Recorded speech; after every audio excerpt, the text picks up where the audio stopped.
Wait, are you still struggling to talk about the future in English? Oh, yes, and honestly, it's not your fault. Most people try to memorize future tense rules and then freeze when they need to speak. Exactly. Today, we're going to change that.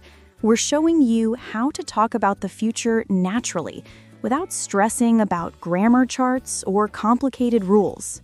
A method that's simple, practical, and actually works. And by the end of this episode, you'll feel confident speaking about tomorrow, next week, or even next year. But first, welcome back to Speak English Daily channel. I'm Anna. And I'm David. Happy you're here. It's time to level up your English skills. Before we dive in, if you enjoy learning English with real-life methods, take a moment to subscribe and like this video. It really helps us create more content for you. And don't forget to share it with friends. Learning English is always better together. All right, let's start. The key to talking about the future is confidence, not perfection. Yes, most beginners get stuck because they think the future tense is complicated. Will, going to, future continuous, it feels like a grammar jungle. But in reality, it's simpler than you think. The secret? Real-life conversation practice. Tiny sentences, shadowing, and using the phrases immediately. Let's give an example. Instead of saying, "Tomorrow I will go to the market for buying groceries," just say, "Tomorrow I will go to the market."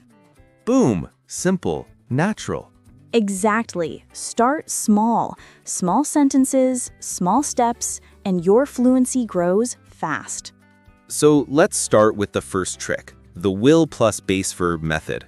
Right. It's the most common way to talk about future plans, promises, or predictions. For example, I will call you later. She will come to the party. They will finish the project on time. See how short and natural that sounds? Just a subject plus will plus verb. That's all. Now, here's a mini story. I had a student who wanted to invite a friend to a movie next weekend. He was overthinking. Should I say I am going to see a movie or will I see a movie? Haha, yes, classic overthinking. I told him, just say I will go to the movies. He said it and his friend immediately understood. Confidence unlocked. Exactly. Future tense isn't about perfection. It's about communication. Step 2, the going to method. Use it when you have a plan or intention. Like, I'm going to start jogging tomorrow. We're going to visit Grandma next weekend. It's perfect for plans you've already thought about. And yes, it's slightly more natural than will sometimes, especially in spoken English. Mini joke alert. I told one of my students, "I'm going to eat pizza tonight." He said, "I will eat pizza tonight." I said, "Yes, both work, but yours sounds like a superhero promise." Exactly. Will sounds formal sometimes. Going to feels like a casual conversation. Step 3, future continuous. This one is amazing for talking about ongoing actions in the future. For example, I will be studying at 8 p.m. tonight. She will be cooking dinner when we arrive.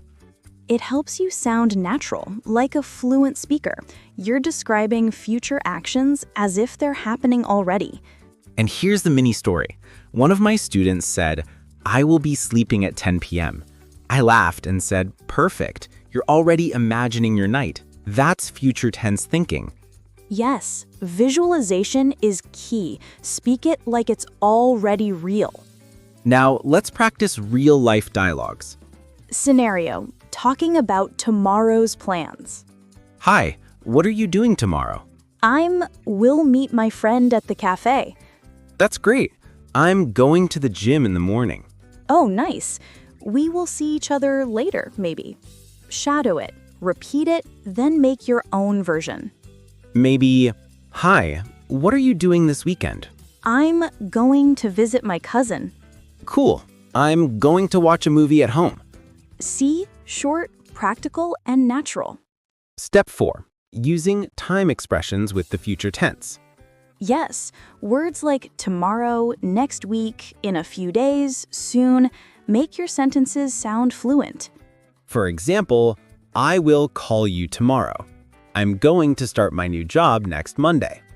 Or even, they will travel in a few days. Mini tip, always add a time phrase. It helps your brain and your listener know exactly when the action happens. Step 5. Questions in the future tense. Very important.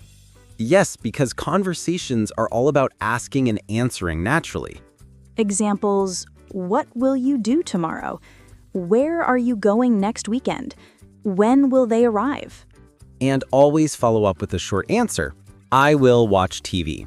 We're going to the beach. They will arrive at 6 p.m. Now let's combine everything into a 5-minute daily routine. Minute 1. Listen to a short future-focused dialogue. Minute 2. Shadow it. Repeat immediately after the speaker. Minute 3. Shadow again, focusing on pronunciation and intonation. Minute 4. Create your own mini version of the dialogue. Minute 5. Repeat your version once more, naturally and confidently. Do it every day. Just 5 minutes. That's all it takes. Mini story. I had a student who shadowed, I will travel tomorrow, every morning. After 1 week, he could talk about his week, his plans, and even make predictions confidently. Exactly. That's the magic of repetition plus real-life sentences. And don't worry about mistakes. They're part of learning. Yes, make small sentences, make mini stories, speak out loud. Example conversation. Hey, what will you do tonight? I'm going to read a book. Nice. I will watch a show. Oh, great. We'll talk tomorrow? Perfect. Short, clear, and natural. Now let's give a challenge. Make your own future tense story.